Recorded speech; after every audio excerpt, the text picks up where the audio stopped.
গাজীপুর কালিয়াকৈরের সরকারি পুকুর দখলের অভিযোগ উঠেছে প্রভাবশালীদের বিরুদ্ধে।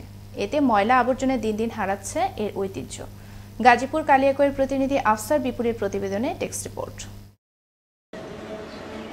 গাজীপুর কালিয়াকৈর এই পুকুরটি ছিল একসময় এই অঞ্চলের ঐতিহ্য।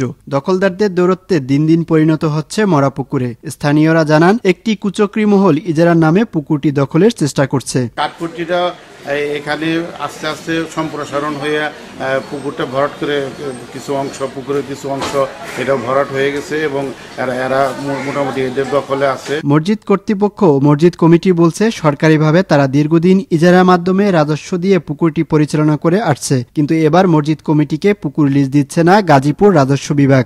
কাঠপুটি এখান থেকে অপসারণ করার জন্য জেলা পরিষদ থেকে আমাদের চেয়ারম্যান সাহেব আমাদের পরিষদে এই বিষয়টি উত্থাপন করার পরে সকলের সিদ্ধান্তক্রমে আমরা এখানে বন্ধ করার পরামর্শ হয়েছে এবং বন্ধের জন্য নোটিশ দেওয়া হয়েছে। অতি দ্রুত পুকুরটি খনন করে সাধারণের জন্য উন্মুক্তের দাবি এলাকাবাসীর।